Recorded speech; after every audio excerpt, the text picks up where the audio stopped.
The town of Ravenswood was never the same after the arrival of the Memory Eater. It started with small things: a forgotten phone number, a misplaced key, a forgotten face. But as time went on, the forgetting spread like a disease, until people were forgetting their own names, their families, and even their own identities. No one knew what the Memory Eater was, or where it came from. But its presence was palpable. It was as if a dark cloud had settled over the town, sucking the memories out of people's minds like a vacuum. At first, people tried to fight it. They wrote notes to themselves, kept journals, and clung to photographs. But the Memory Eater was relentless. It devoured memories like a ravenous beast, leaving its victims with gaping holes in their minds. Dr. Emma Taylor, a psychologist, was determined to uncover the truth behind the Memory Eater. She had seen the devastating effects it had on her patients, and was determined to find a way to stop it. She started by researching the town's history, looking for any clues that might explain the Memory Eater's origins. But the more she dug, the more she realized that the town's history was disappearing too.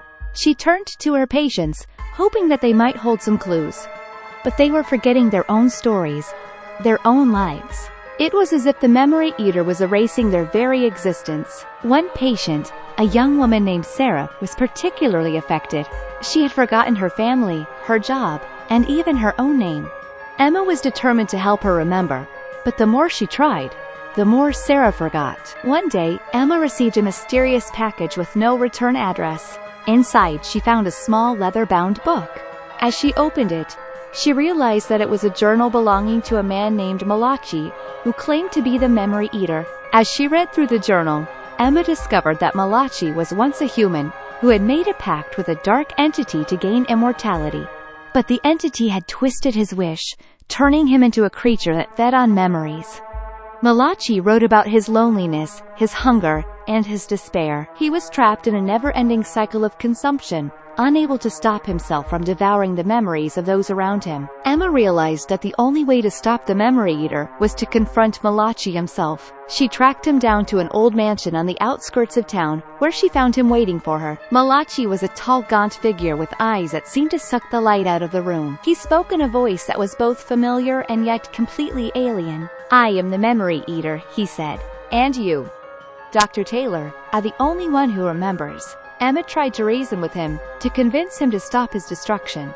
But Malachi was beyond redemption. He was a creature driven solely by his hunger, and he would consume the memories of the entire town until there was nothing left. As Emma fled the mansion, she realized that she was the only one who could save Ravenswood.